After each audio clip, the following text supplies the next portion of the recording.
Pengertian ban.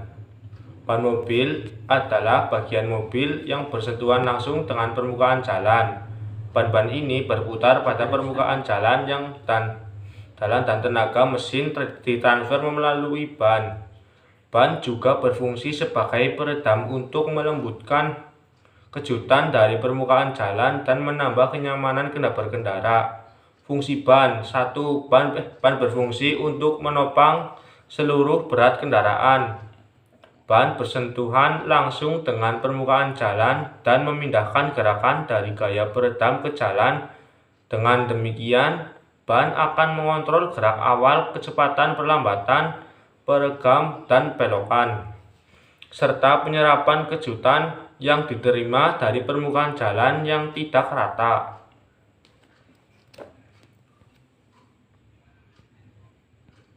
Konstruksi ban.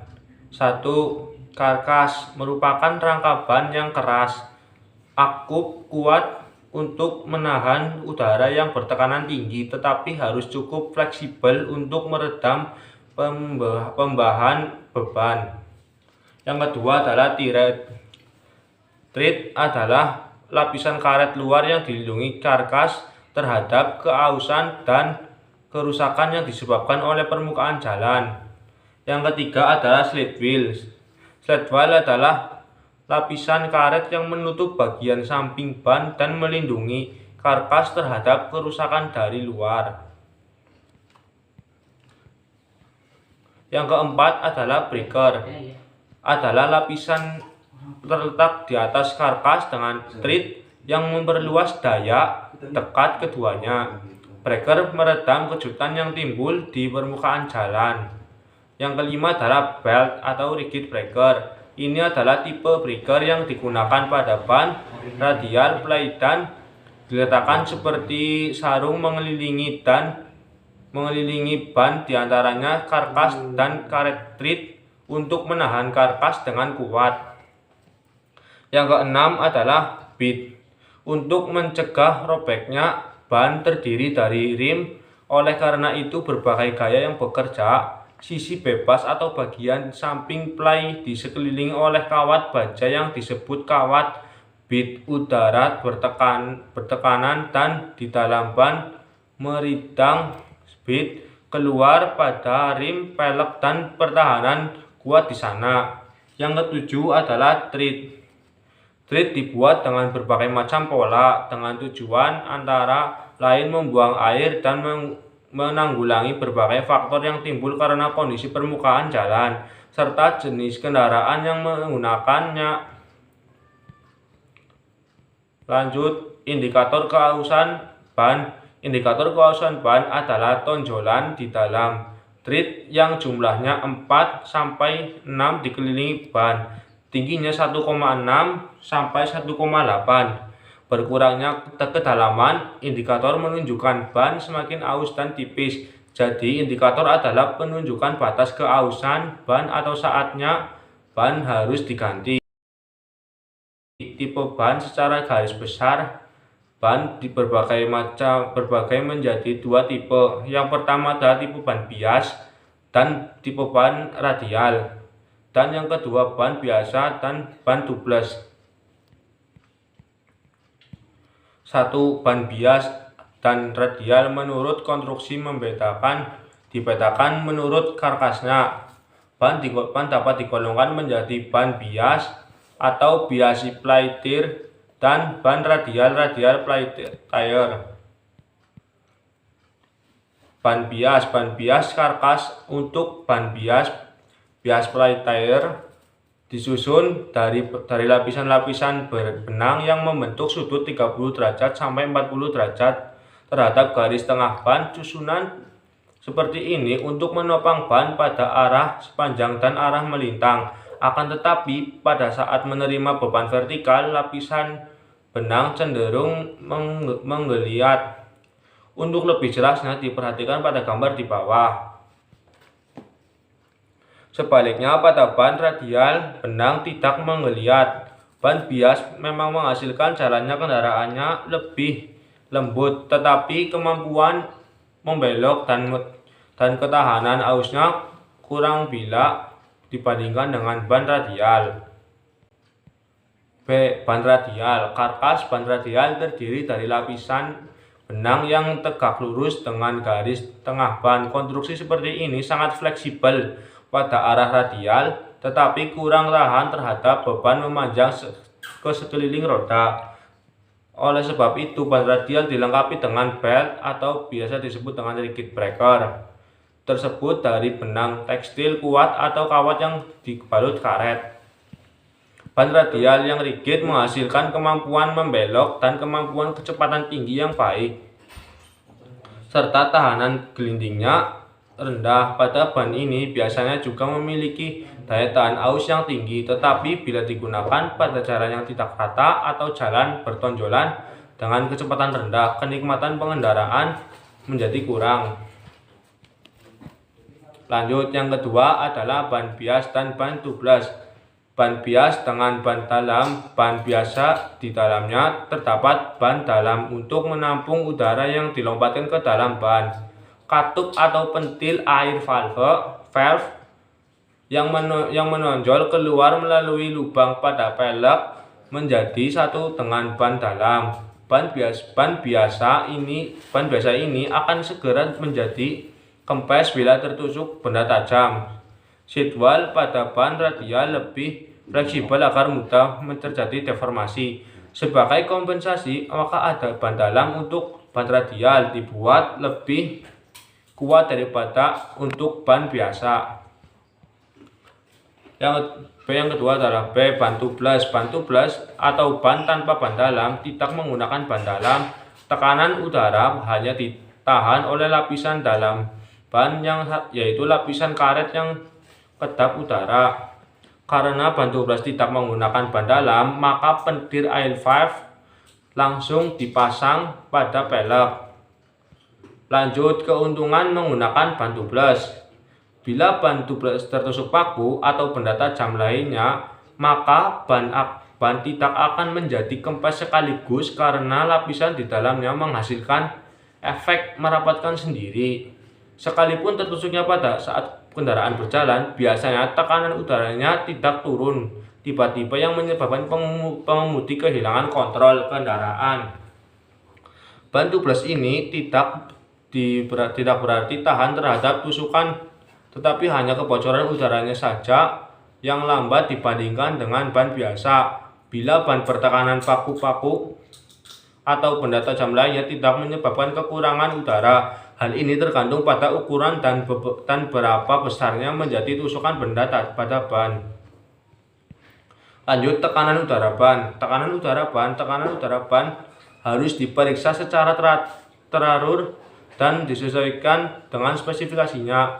1. Tekanan udara ban yang berlebihan. Permasalahan yang timbul yang dilibatkan tekanan udara ban berlebihan antara lain: 1. Bidang gesek ketrit menjadi kurangnya sehingga menurunkan kemampuan pengereman, dan B. Stabilitas kendaraan. C. Kenyamanan berkendaraan berkurang. Bagian D. Bagian tengahan treat aus lebih cepat. Yang kelima adalah lapisan benang ban terlalu tegang dan mudah rusak karena adanya tumbukan.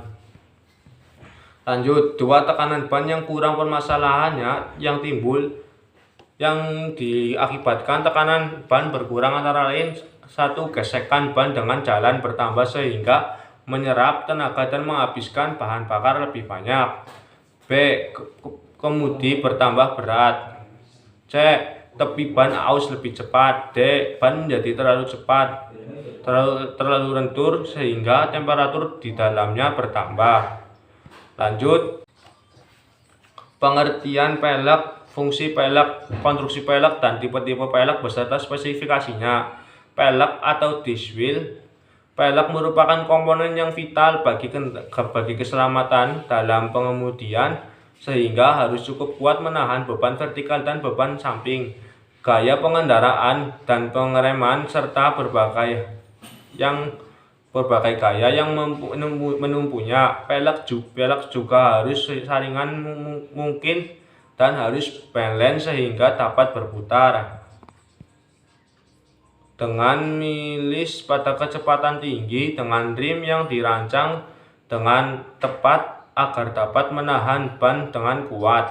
Pelek diikat dengan kuat pada baut tanam atau hub bolt yang dipasang pada axle hub dengan mur roda.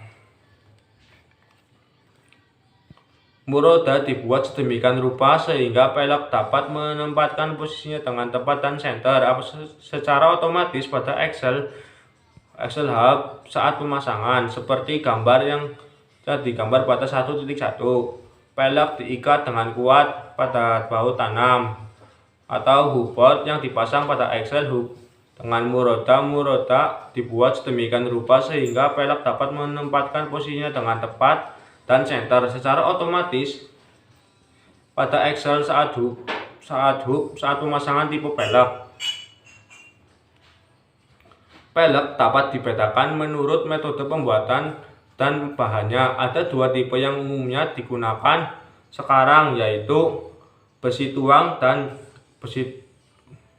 yaitu baja press dan campuran besi tuang atau cast like alloy. Satu, pelek baja press. Pelek tipe pressed steel disc wheel ini terdiri dari atas rim yang dilas ke disc. Disc dibuat dari lembaran baja uang di press. Konstruksi seperti ini mudah untuk diproduksi dalam jumlah yang banyak. Pada umumnya mobil menggunakan tipe ini karena tahan lama dan kualitas merata. Berikut pada gambar. Yang kedua adalah pelek dari bahan campuran besi tuang. Pelek cast like alloy disc wheel ini terbuat dari bahan campuran, biasanya dari aluminium atau magnesium. Pada umumnya digunakan untuk mengurangi berat dan menambah penampilan kendaraan. Berikut pada gambar. Pengertian front wheel alignment. Wheel alignment bekerja untuk mengintegrasikan berbagai faktor dari sistem kemudi saat sampai dengan suspensi kendaraan. Fungsinya adalah agar kualitas kendaraan terjadi lebih baik. Selain itu juga berfungsi untuk membuat usia roda jauh lebih awet. Oleh karena itulah dibutuhkan perawatan.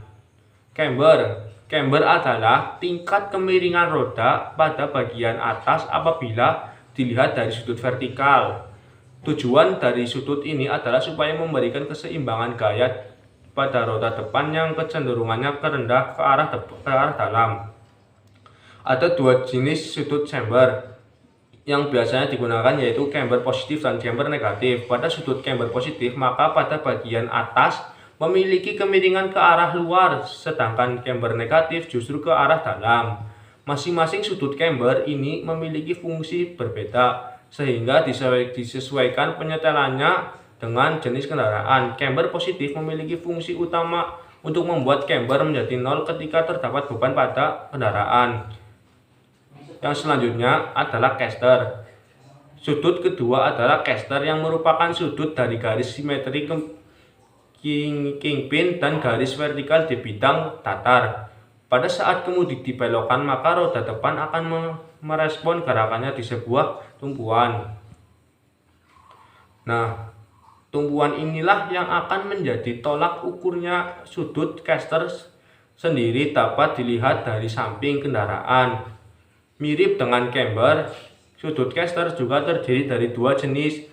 Pertama adalah caster positif, yang merupakan posisi ketika bagian atas roda yang mengarah ke belakang kendaraan.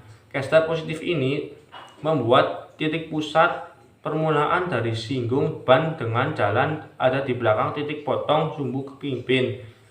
Yang ketiga adalah two angle. Jika caster dan camber menggunakan pengukuran derajat, maka two angle justru menggunakan satuan inci. Two adalah garis simetri roda depan dan berbagai menjadi dua jenis, yaitu two in dan two out. Ada beberapa fungsi two. Yang pertama adalah untuk mengoreksi camber ketika ban mengelilingi ke arah ID, mana sambungan kemudi dipaksa berjalan lurus ke jalan. Selain itu, two juga berfungsi sebagai koreksi gaya penggerak baik atau baik itu roda depan atau belakang. Pengukuran dari itu yang benar sangat bergantung dengan alat ukur yang digunakan. Jika melakukan kesalahan, dapat mempercepat keausan roda, kingpin, ignition, sudut, pil, alignment. Yang keempat ini merupakan sudut terhadap garis vertikal dan dilihat dari bagian depan kendaraan. Disebut juga sebagai steering axis inclination. Dapat menimbulkan jarak offset semakin kecil. Yang keempat adalah turning radius. Sudut yang terakhir merupakan besaran sudut putar dari roda depan. Ketika mobil bergerak ke kiri atau ke kanan, turning radius adalah satu penyesuaian sistem roda depan ketika ukuran ban lebih besar atau tingkat kecepatannya bertambah. Tujuan dari turning radius adalah memperoleh radius putar yang sejajar dan searah di setiap roda saat berbelok. Ketika arah rodanya ke arah, maka masalah pada roda lain yang terseret dalam dihindari. Efeknya adalah tidak muncul getaran pada sistem kemudi ketika Anda sedang berbelok dengan pelan. Sekian dari saya. Apakah misalnya ada kesalahan, saya mohon maaf. Wassalamualaikum warahmatullahi wabarakatuh.